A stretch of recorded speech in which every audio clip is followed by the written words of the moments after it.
Assalamualaikum warahmatullahi wabarakatuh. Perkenalkan, nama saya Aulia Diana dengan NIM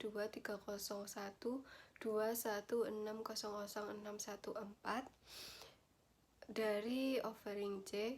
Di sini saya akan menjelaskan bab 10 tentang sejarah definisi teknologi pendidikan dalam matkul peran teknologi pendidikan.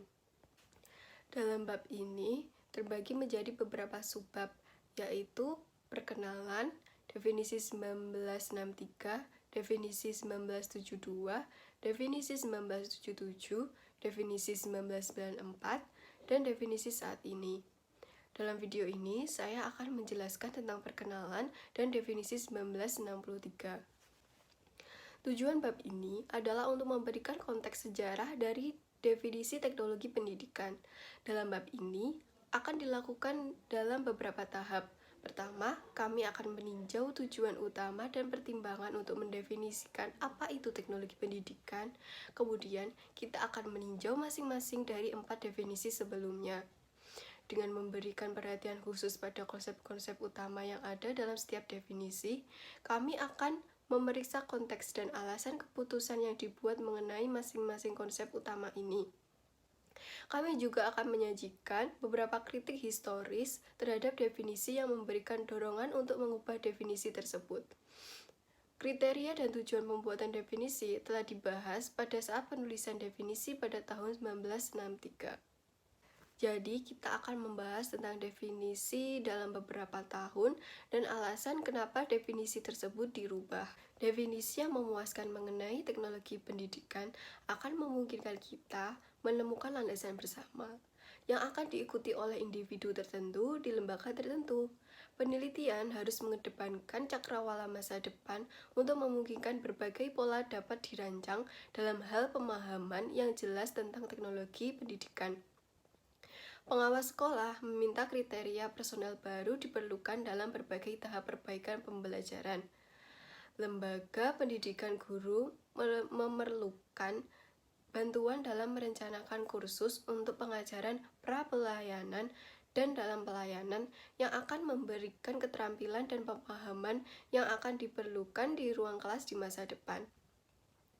Teknologi pendidikan yang akan berfungsi sebagai kerangka kerja untuk perkembangan masa depan dan mengarah pada peningkatan pengajaran.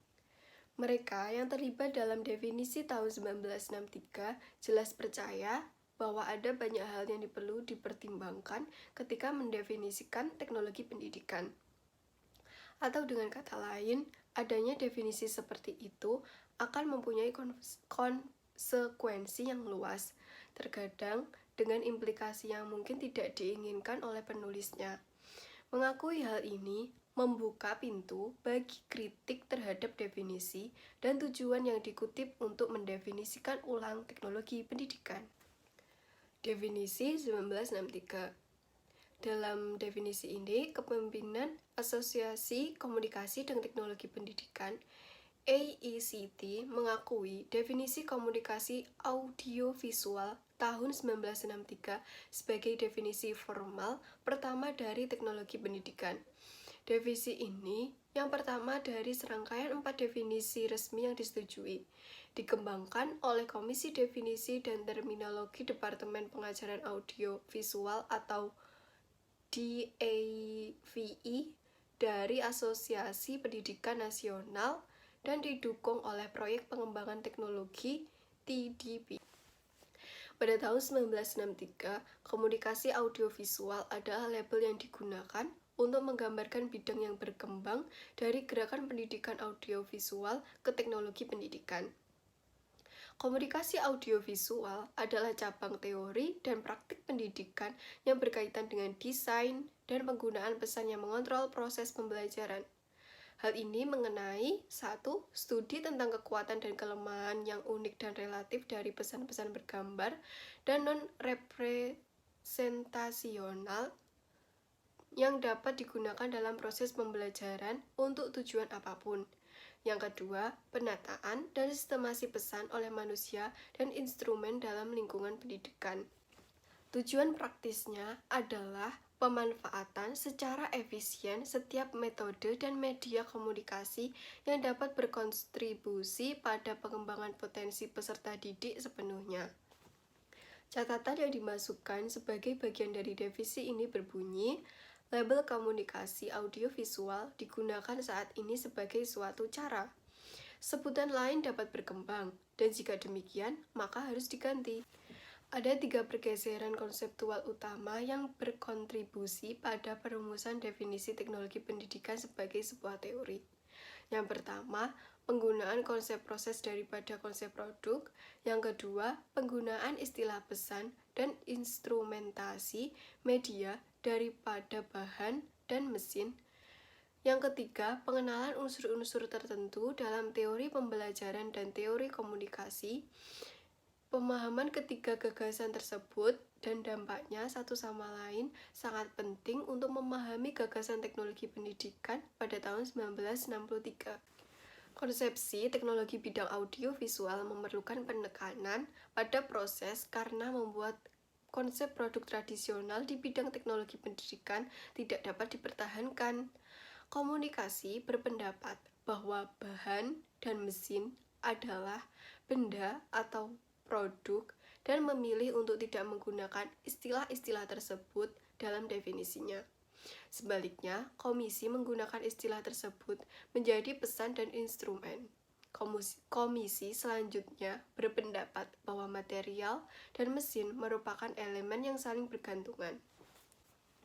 Komisi menggunakan konsep instrumentasi media untuk menjelaskan instrumen. Komisi mengatakan instrumentasi media menunjukkan hal tersebut sebagai sistem transmisi, bahan, dan perangkat yang tersedia untuk membawa pesan yang dipilih, menurut Ely 1963.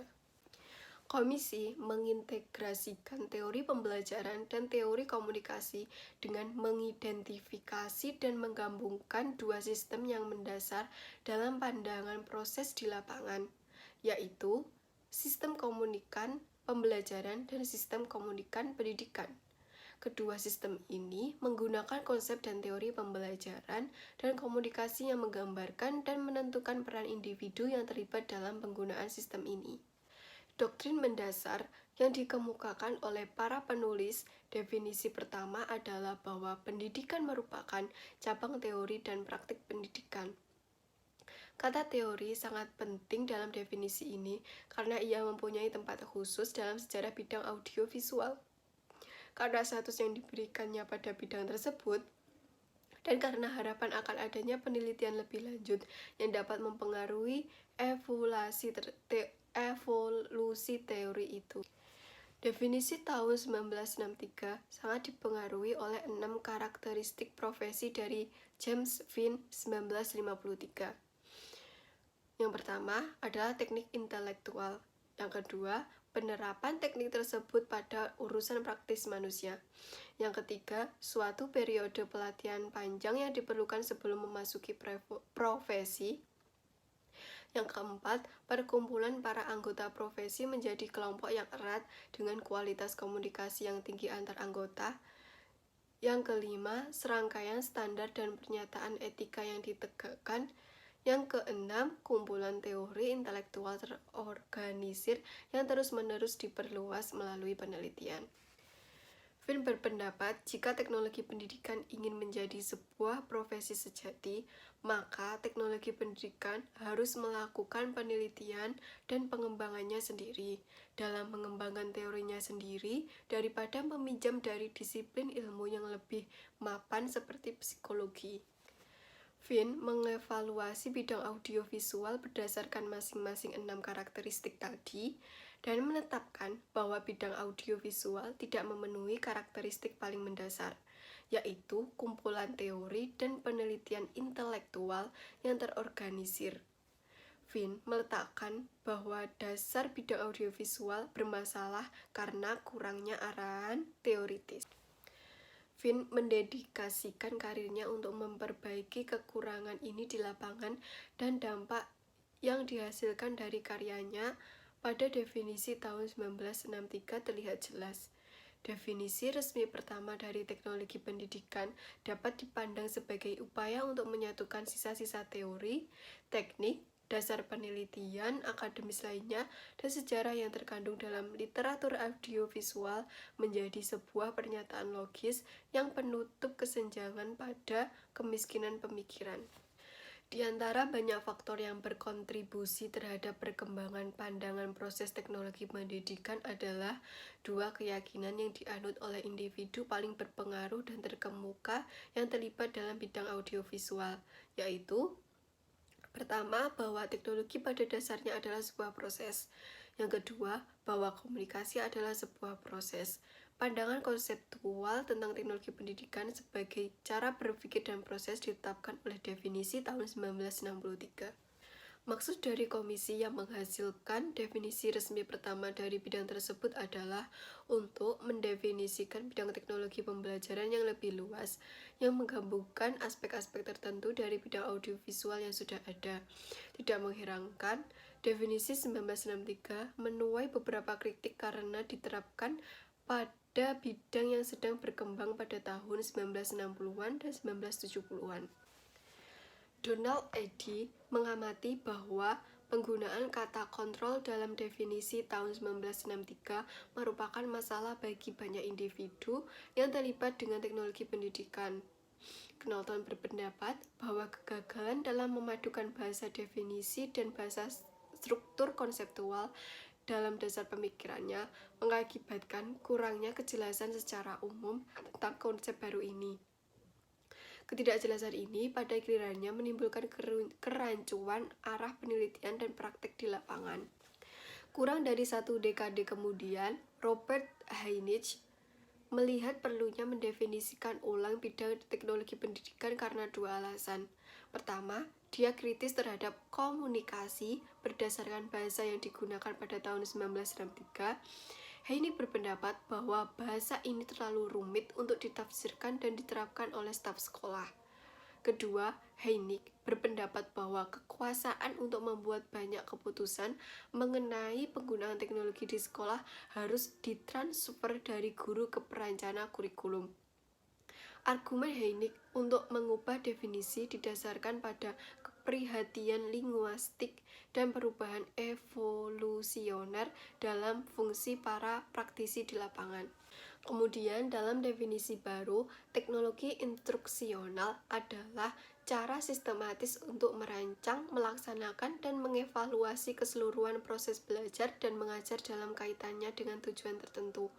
Berdasarkan penelitian dalam pembelajaran dan komunikasi manusia, dan menggunakan kombinasi sumber daya manusia dan non-manusia untuk menghasilkan pengajaran yang lebih efektif. Para kontributor bagian khusus tinjauan komunikasi audiovisual umumnya tidak puas dengan orientasi berkepala dua, terutama karena kebingungan yang mungkin timbul di antara kelompok klien potensial teknologi pendidikan.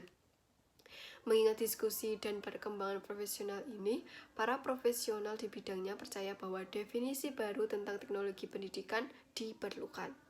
Sekian penjelasan yang dapat saya berikan tentang definisi 1963 pada bab 10 ini. Apabila ada kurangnya saya mohon maaf. Wassalamualaikum warahmatullahi wabarakatuh.